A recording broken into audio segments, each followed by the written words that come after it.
Hello everyone, very good evening to all of you. आज के video में 21 अप्रैल 2023 के करंट अफेयर डिस्कस करेंगे। हर एक क्वेश्चन इंपॉर्टेंट है, इसलिए पूरा वीडियो अंतिम तक ध्यान से देखिएगा। जो करंट अफेयर की पीडीएफ होती है डेली की, आप उसे एग्जाम इंजन एप्लीकेशन से डाउनलोड कर सकते हैं। इस पीडीएफ की खास बात यह है कि इसमें सिर्फ करंट अफेयर ही नहीं, डेली के साथ में स्टैटिक जीके भी मैं काफी सारा देता हूं, जैसे कि फोक डांस स्टेट के हो गए, नेशनल पार्क हो गए, या फिर आसपास के और अपॉइंटमेंट्स हो गए, या फिर किसी भी स्कीम से जुड़ा हुआ जो भी डेटा है, वो सारा चीजें आपको इसी पीडीएफ में मिलती हैं। ध्यान रखिए, एग्जाम इंजन एप्लीकेशन को गूगल प्ले स्टोर पे 5 स्टार रेटिंग देना ना भूलिए। अब शुरू करते हैं आज के करंट अफेयर, लेकिन पहले बात कर लेते हैं कल के क्वेश्चन की। कल मैंने आपसे ये क्वेश्चन पूछा था कि दुनिया में पहली बार टेस्ट ट्यूब डॉल्फिन्स जो है ये कौन सी जगह में बनाई गई थी। टेस्ट ट्यूब डॉल्फिन्स का मतलब ये है कि एक कृत्रिम तरीके के से आर्टिफिशियल तरीके से इनको बनाया गया था, और इनको सबसे पहले वर्ल्ड में बनाया गया था हांगकांग में। साल 2001 में इनको बनाया गया था। और हांगकांग में किसके द्वारा? तो हांगकांग में पॉलिटेक्निक यूनिवर्सिटी के द्वारा इसको बनाया गया था। एक क्वेश्चन और पूछा जाता है कि ये कौन सी मछली है जिसको अभी कुछ टाइम पहले गंगा में छोड़ा गया है, गंगा को क्लीन करने के लिए। तो ये भी डॉल्फिन्स ही हैं। साथ में कभी कभी एक जनरल क्वेश्चन भी पूछ दिया जाता है कि ये कौन सी मछली है जिसको स्पेशली नदियों में क्लीनलीनेस के लिए छोड़ा जाता है। तो भी आंसर क्या होगा? डॉल्फिन्स। क्योंकि डॉल्फिन्स जो है ये नदियों की जो अशुद्धियां होती हैं उसको खाने का काम करती हैं। अब शुरू करते हैं आज के करंट अफेयर। अभी हाल ही में केंद्र सरकार के द्वारा नमामि गंगे प्रोग्राम के अंतर्गत 638 करोड़ की धनराशि आवंटित करी गई है। कितने प्रोजेक्ट्स के लिए? तो केंद्र सरकार ने यह धनराशि 8 प्रोजेक्ट्स के लिए आवंटित करी हुई है। और इसके अंदर यमुना से जुड़ी हुई जितनी भी ट्रिब्यूटरीज हैं उनको ऑलमोस्ट कवर किया जा रहा है। और इस टाइम पर यमुना की ट्रिब्यूटरीज में से सबसे ज्यादा पॉल्यूटेड जो है वो है गाजियाबाद के बराबर में बहने वाली हिंडन नदी। तो हिंडन नदी को भी इसमें कवर किया जा रहा है। तो इन सारी नदियों को एक तरीके से स्टेप वाइज इसमें क्लियर किया जाएगा। और साथ ही साथ इन नदियों के आसपास जितने भी सीवेज ट्रीटमेंट प्लांट हैं उनको भी यहाँ पर रेनोवेट किया करने का काम किया जाएगा। तो ये इसका मेन उद्देश्य है। इतना ही नहीं, ये जो धनराशि 638 करोड़ की आवंटित करी गई है, इसमें प्रयागराज के 7 घाट भी हैं जिनको सिलेक्ट किया गया है। ये 7 घाट कौन कौन से हैं? एक तो आपका हो गया सरस्वती घाट, इसको क्लीन किया जाएगा। साथ में महेवा घाट हो गया।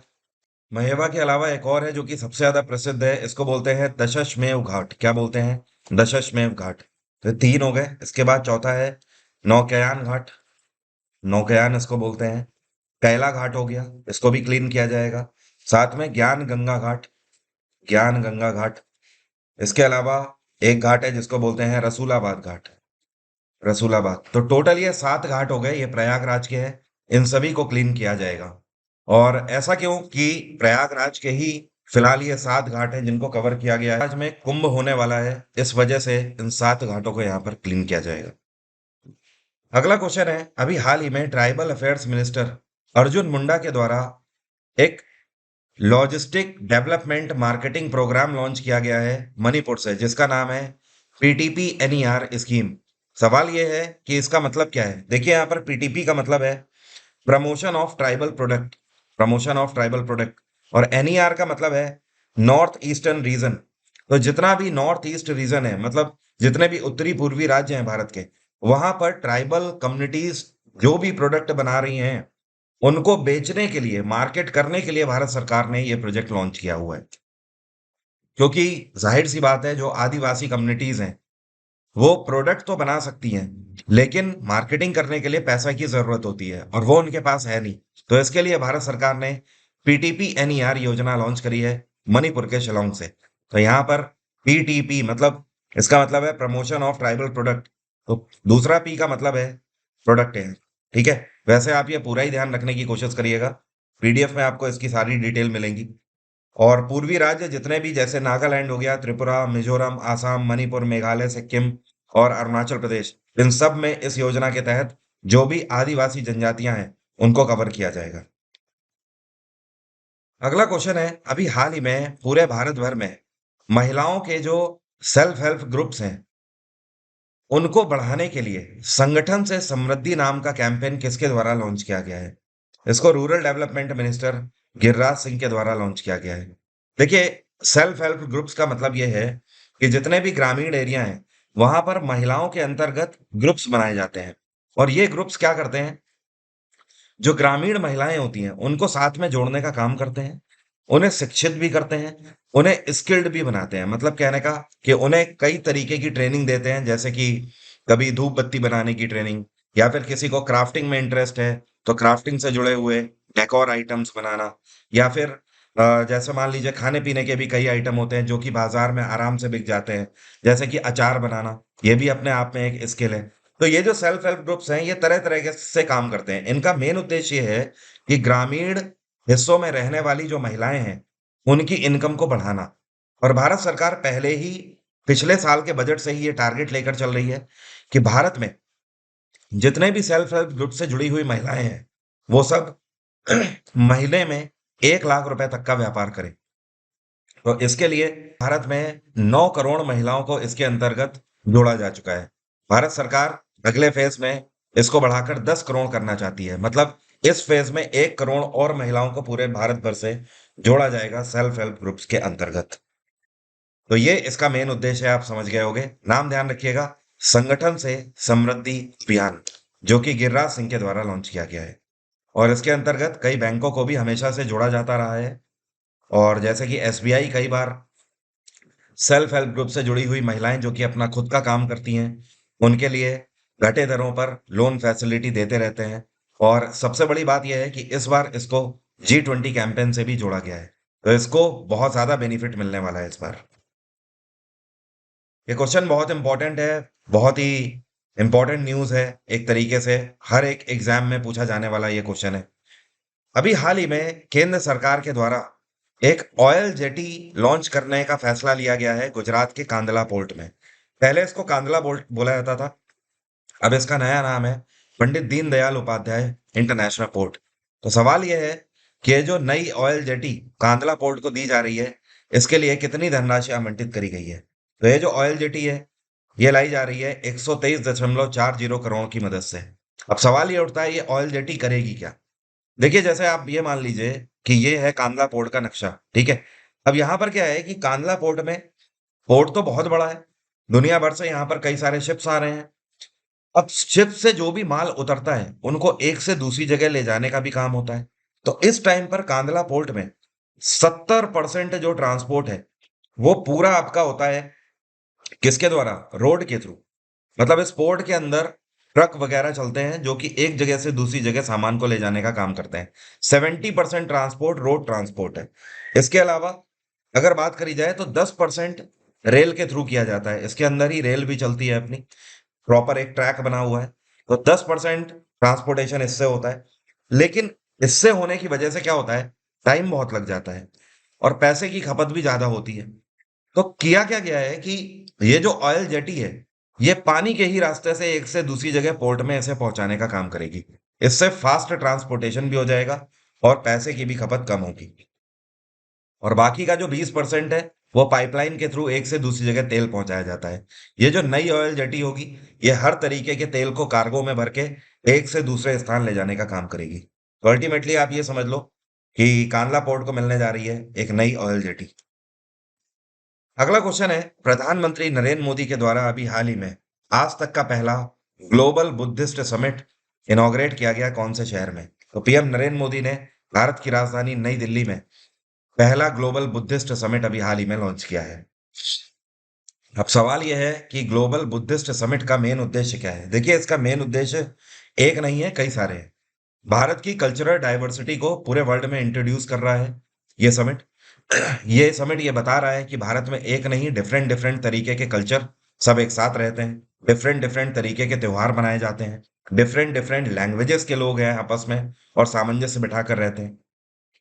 साथ में इतना ही नहीं, इस समिट में ये भी बताया गया कि आज की डेट में केवल साउथ एशियन कंट्रीज ही नहीं या मिडिल ईस्ट में ही नहीं, इवन यूरोपियन कंट्रीज में भी बौद्ध धर्म का लगातार प्रचार प्रसार हो रहा है। लोग बौद्ध धर्म को अपना रहे हैं। तो ये जो बौद्ध धर्म जो कि पूरे दुनिया में अपना डंका बजा रहा है, इस धर्म की शुरुआत ही दरअसल भारत में हुई थी। और इसमें दुनिया भर के कई सारे देश के बहुत डिप्लोमैट्स ने भी हिस्सा लिया। लेकिन नई चीज क्या है? नई चीज ये है कि दुनिया में पहली बार ऐसा ग्लोबल बुद्धिस्ट समिट हुआ है जहां पर बुद्धिस्ट मॉन्क्स ने भी हिस्सा लिया है। मतलब बौद्ध धर्म से जुड़े हुए बहुत ही सीनियर साधुओं ने भी यहाँ पर हिस्सा लिया है। अगला क्वेश्चन है, ये कौन सी फाइनेंस टेक्नोलॉजी कंपनी है जिसने अपना खुद का UPI based peer to peer payment solution launch किया है? तो जैसे कि भारत पे है, फोन पे है, गूगल पे है, उसी तरीके से ये फाइनेंस टेक्नोलॉजी कंपनी है क्रेड। क्रेड ने भी अपना UPI based peer to peer platform launch किया है। इसमें आप कई तरीके से पेमेंट कर सकते हो, जैसे कि स्कैन करके आप पे कर सकते हो, साथ में टैप टू पे भी आप कर सकते हो, और पीयर टू पीयर भी आप कर सकते हो यूपीआई के थ्रू। इवन इतना ही नहीं, आप डायरेक्ट अकाउंट्स में भी पैसा भेज सकते हो। तो हर तरीके के पेमेंट आप इस पे कर सकते हो बहुत ही आसानी से, सुविधापूर्वक। और क्रेड कंपनी की स्थापना साल 2018 में करी गई थी। इसका हेडक्वार्टर है बैंगलोर, और इस टाइम पे इसके सीईओ हैं कुणाल शाह। क्या नाम है इनका? कुणाल शाह। कुणाल शाह ने ही इसकी स्थापना भी करी है। कर्नाटक बैंक के बारे में आप सभी लोग जानते ही हैं। कर्नाटक बैंक ने अभी हाल ही में एक लोन कैंपेन लॉन्च किया है, और इस लोन कैंपेन का नाम क्या है? इसको बोलते हैं केबीएल शताब्दी महोत्सव। अंग्रेजी में बोले तो केबीएल सेंटेनरी महोत्सव। सेंटेनरी का मतलब शताब्दी। पूरे 100 वर्ष इस बैंक को होने जा रहे हैं, जिसके उपलक्ष्य में ये सभी को आसान और घटे दरों पर होम लोन कैंपेन के तहत फैसिलिटी दे रहे हैं। तो सवाल यह है कि इसका हेडक्वार्टर क्या है? इसका हेडक्वार्टर है मंगलौर। कर्नाटक बैंक आपको होम लोन फैसिलिटी दे रहा है 8.75% रेट ऑफ इंटरेस्ट पर, जो कि काफी कम है एक तरीके से इस टाइम पर। जिस तरीके से बेस रेट बढ़ा हुआ है लगातार आरबीआई के द्वारा, तो अनदर बैंकों में भी आप देखोगे तो 10% के आसपास तो मिल ही रहा है होम लोन, या फिर 9% से नीचे तो मिल ही नहीं रहा है ऑन एन एवरेज। और ये जो कैंपेन है ये कब से कब तक चलाया जा रहा है? तो ये 17 अप्रैल से शुरू हो चुका है, और ये 17 जुलाई तक ये कैंपेन चलेगा। खास बात एक और है, आप अगर कर्नाटक बैंक से इस दौरान होम लोन लेते हैं तो उसमें आपको प्रोसेसिंग चार्जेस भी नहीं देने होंगे। प्रोसेसिंग चार्जेस दरअसल वो होते हैं जब आप किसी भी बैंक से लोन लेते हो, तो आपके डॉक्यूमेंट्स को प्रोसेस करने के लिए बैंक आपसे 5,000 से लेकर 7,000 रुपए तक की एक फी चार्ज करते हैं। तो ये भी आपको नहीं देना होगा। अगला क्वेश्चन है, ये कौन सा बैंक है जिसने भारत का पहला voice biometric authentication banking application launch किया है? तो ये है सिटी यूनियन बैंक। अब सवाल ये है कि ये voice biometric authentication banking app है क्या? जैसे कि मान लीजिए आप कोई भी बैंकिंग ऐप यूज करते हो, तो वहां पर आपको अपना एक पिन सेट करना होता है जिसको आप पासवर्ड बोलते हो। साथ में ओटीपी फैसिलिटी तो आपको मिलती है। आप कोई भी ट्रांजैक्शन करोगे ओटीपी के बिना नहीं कर पाओगे। तो ये आपको एक्स्ट्रा सिक्योर्ड लेयर फैसिलिटी दे रहे हैं। इनका कहना है कि आप इनके एप्लीकेशन पर वॉइस बायोमेट्रिक भी करिए। इनका एप्लीकेशन आपकी वॉइस को रिकॉर्ड करेगा, और जब तक आप वॉइस के थ्रू कमांड नहीं दोगे तब तक वो ट्रांजैक्शन नहीं करने देगा। साथ में ये जो एप्लीकेशन है ये एक तरीके से रिकॉर्डिंग वॉइसेस को भी पहचान सकता है बहुत आसानी से, और अगर कोई मिमिक्री करके आपकी भी करना चाहे तो उसे भी बड़ी आसानी से पहचान लेते हैं। सिटी यूनियन बैंक की स्थापना 1904 में करी गई थी। इसका हेडक्वार्टर है कुंभकोणम। क्या बोलते हैं? कुंभकोणम। कुंभकोणम तमिलनाडु में पड़ता है, और इस टाइम पे इसके चेयरपर्सन है आर मोहन। क्या नाम है इनका? आर मोहन। अगला क्वेश्चन है, भारत और अमेरिका के बीच में जो यूनिवर्सिटीज हैं इनकी बेहतरीन पार्टनरशिप को और आगे बढ़ाने के लिए एक नई टास्क फोर्स का गठन किया गया है। तो ये जो टास्क फोर्स है, इस टास्क फोर्स में हेड के रूप में किसको अपॉइंट किया गया है? तो जो आपको पिक्चर में दिख रही हैं इनका नाम है नीली बेंदपुणी। क्या नाम है? नीली बेंदपुणी। और अमेरिका की एक यूनिवर्सिटी है जिसको बोलते हैं यूनिवर्सिटी ऑफ लुइसविली। क्या बोलते हैं? University of लुइसविली।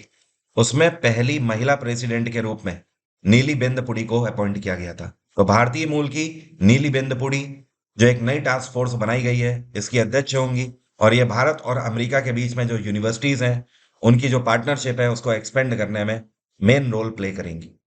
अभी कुछ टाइम पहले मैंने आपको कुछ और अपॉइंटमेंट भी बताए हुए हैं जो कि इंपॉर्टेंट है, आपको ध्यान रखने हैं। जैसे कि ब्रिटेन की रॉयल एयरफोर्स में किस भारतीय को वारंट ऑफिसर के रूप में अपॉइंट किया गया है? तो इनका नाम है सैबी सुब्रमण्यम। सैबी सुब्रमण्यम। ठीक है।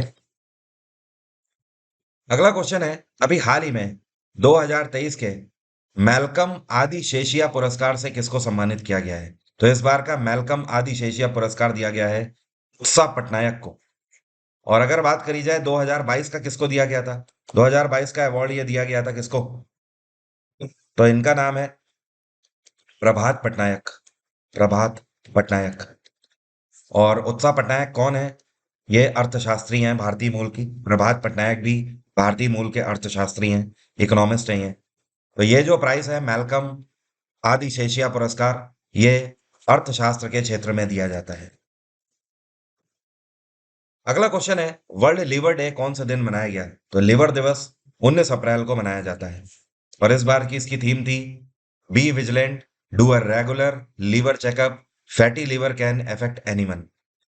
और पूरे हमारे शरीर में सबसे बड़ी ग्लैंड कौन सी है अगर आपसे पूछा जाए तो ध्यान रखिएगा, सबसे बड़ी ग्लैंड लिवर ही है पूरी बॉडी में हमारी। और लीवर का डाइजेस्टिव में एक सबसे बड़ा रोल होता है हमारे पूरे डाइजेशन में।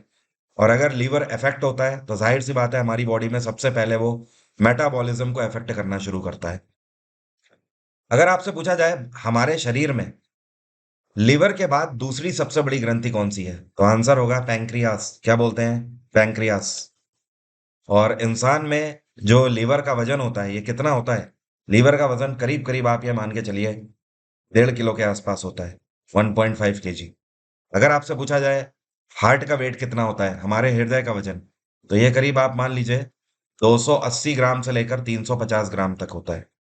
और इसी में अगर आपसे पूछा जाए ब्रेन का वेट कितना होता है, तो ब्रेन में क्या करना है, बस हार्ट वाले में आगे एक एक लगा देना है। यहाँ पर 280 के आगे एक लगा दो, मतलब 1280 ग्राम से 1350 ग्राम तक होता है। ठीक है। जो आपको पिक्चर में दिखाई दे रहे हैं इनका नाम है अब्दुल अजीम। अभी हाल ही में अजीम साहब का निधन हो गया, मात्र 62 की उम्र में। ये कौन थे? लेखक, राजनेता, अभिनेता या क्रिकेटर?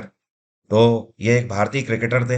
हालांकि इन्होंने डोमेस्टिक क्रिकेट ही खेला है, लेकिन डोमेस्टिक क्रिकेट में ओपनर बैट्समैन के तौर पर ये एक बहुत बड़ा नाम रहे हैं। इन्होंने 1980 से लेकर 95 तक के डोमेस्टिक क्रिकेट करियर में 73 मैचेस खेले हैं, जिसमें से 12 सेंचुरी मारी है और 18 50 मारे हैं, मतलब 50s मारी है। टोटल इन्होंने अपने करियर में 4644 रन मारे हैं। और अपने टाइम पर ये बहुत तेजी या फिर आप बोल सकते हो विस्फोटक बल्लेबाज के रूप में कहलाते थे। आपको पता ही है उस टाइम पर क्रिकेट इंफ्रा कुछ और हुआ करता था, इतने रन भी नहीं बनते थे जितने कि आज बन रहे हैं हर एक फॉर्मेट में। अब मेरा आज का सवाल आपसे, एक बहुत ही प्रसिद्ध किताब है जिसका नाम है द बेंच। ये किताब किसके द्वारा लिखी गई है? Ruskin Bond, R Giridharan, Megan Markle या फिर अरुंधति राय? कमेंट बॉक्स में जल्दी से लिखकर बताइए। आप मुझे एग्जाम इंजन एप्लीकेशन पे फॉलो कर सकते हैं। एग्जाम इंजन एप्लीकेशन पर आने वाले किसी भी एग्जाम के लिए मेरा रिकॉर्डेड बैच हिस्ट्री का आप ले सकते हैं, जिसमें ancient, medieval and modern history मैंने कवर करी है। साथ में पॉलिटी का भी आप रिकॉर्डेड ले सकते हैं, जिसमें साइंस की मैगजीन आपको फ्री मिल रही है। साथ में 200 बेस्ट पॉलिटी एमसीक्यूज हैं। जो स्टूडेंट एमटीएस देने जा रहे हैं अभी भी आपके पास समय है, अगर आप आखिरी समय में भी कुछ करना चाहते हैं तो बैच आपको पूरा कंप्लीट ऑप्शन भी है, और सिर्फ जीएसजी के लेना चाहते हैं तो वो भी ऑप्शन है। और जो स्टूडेंट 2023 का फुल फ्लैश में इस बार सीजीएल देने जा रहे हैं या कोई भी एग्जाम, तो आप बिल्कुल फ्रेश बैच के लिए भी एनरोल कर सकते हैं। ये वो फ्रेश बैच है जहां पर आपको मैंने वीओडी क्लासेस सारी थ्योरी के फॉर्म में दे दी हैं, और अब मैं आपको live classes practice session as a करा रहा हूँ। इसमें साइंस की सारी क्लासेस आपकी लाइव हो रही हैं। तो आज की बात यहीं तक रहेगी। कल फिर मिलते हैं उसी टाइम पर। Thank you so much. Have a nice day. Take care. Bye bye. आपका दिन मंगलमय हो।